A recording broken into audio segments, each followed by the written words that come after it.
நம்ம எங்கே இருக்கோம்னு பார்த்தீங்க அப்படின்னா சோழியக்குடி ஹார்பரில் தான் இருக்கோம். எதுக்காக நம்ம சோழியக்குடி வந்தோம் அப்படின்னா, நம்ம போட்டுக்கு தேவையான பொருட்கள் வாங்கலாம் அப்படின்னு சொல்லி சோழியக்குடி மெரைன் கடைக்கு வந்தோம்.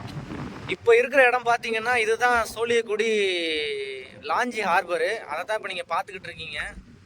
இங்கே கிடக்கிற போட்டு எல்லாமே விசைப்படகு தான். நம்ம ஊர் தேய்ப்பட்டத்தில் பார்த்தீங்க அப்படின்னா விசைப்படகுக்கு அலௌடு இல்லை. இங்கே சோழியக்குடியில் மட்டும்தான் அந்த விசைப்படகு போட முடியும்.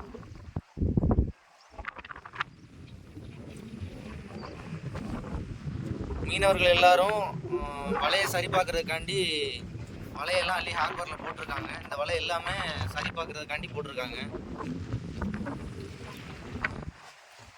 இதுதான் அந்த விசைப்படகுல உள்ள பலகா. நம்ம வலை இழுத்துக்கிட்டு வரும்போது இந்த பலகா தான் போட்டிருக்க வலையை அகலப்படுத்தி கொடுக்கும். அதுக்காகத்தான் இந்த பலகை போட்டிருக்காங்க. இதுதான் விசைப்படகு. பாருங்க, பாருங்க, இதுதான் விசைப்படகு. எவ்வளோ பெரிய போட்டா இருக்கு பாருங்க. இதுவே சொல்லப்போனால் ஒரு சின்ன சைஸ் போட்டு தான். இதை விட பெரிய நிறைய ரொம்ப பெரிய போட்டுலாம் இருக்கு. இது இருந்த ஒரு 40 அடி 45 அடி நீளம் உள்ள போட்டு தான். அதுவே இவ்வளோ பெருசாக இருக்குன்னா 100 அடி 110 அடியிலாம் விசைப்படகு இருக்கு. அது இதோட பிரம்மாண்டமாக இருக்கும். இந்த போட்டு உள்ள ஒன்னொன்னே பாருங்க.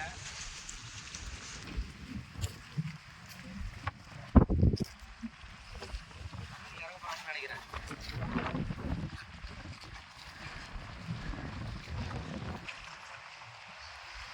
ஆளு இருக்குது டோக்கர்ல.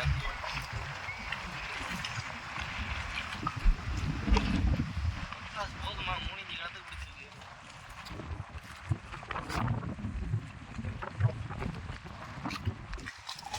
இந்த போட்டு பார்த்தீங்கன்னா இதுதான் கடலோர காவல் படையோட போட்டு. நம்மளுக்கு ஏதாவது கடலில் பிரச்சனை அப்படின்னா இந்த போட்டை வச்சு தான் நம்மளை ரெஸ்கியூ பண்ணுவாங்க.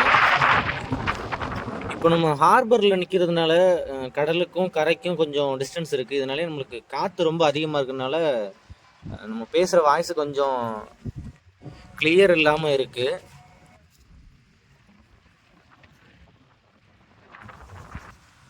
இதை பாருங்க நண்பர்களே, இதுதான் விசைப்படகுல உள்ள ப்ரொஃபல்லரு. இதை வந்து எங்கள் ஊரில் நாங்கள் இதை எதுக்காக கரையை தூக்கி வச்சுருக்காங்க அப்படின்னா, இது கட்டாயிருச்சு. இந்த ப்ரொஃபல்லரில் உள்ள ஒரு பகுதி கட்டாயிருச்சு. அதை சரி பண்ணுறதுக்காக இதை கரை எடுத்து வச்சுருக்காங்க. இது லேத்தில் கொண்டு போய் தான் இப்போ பாருங்கள், விசைப்படகுல கடலுக்கு போயிட்டு அவங்க வலை சேதாரம் ஆயிடுச்சு அப்படின்னு சொல்லி அதை கரையில் கொண்டாந்து போட்டு அந்த வலையை சரி பண்ணிக்கிட்டு இருக்காங்க. அதுதான் இதை நாங்கள் மடி அப்படின்னு சொல்லுவோம். விசைப்படகுல உள்ள மடி அப்படின்னு சொல்லுவோம். அது எப்படி சரி பண்ணுறாங்க அப்படின்றத பாருங்கள். இந்த வலையை சரி பண்ணி முடித்த உடனே இது மறுபடியும் மீன் பிடிக்கிறதுக்கு தயாராகிடும். அதை கடலுக்கு கொண்டு போயிடுவாங்க.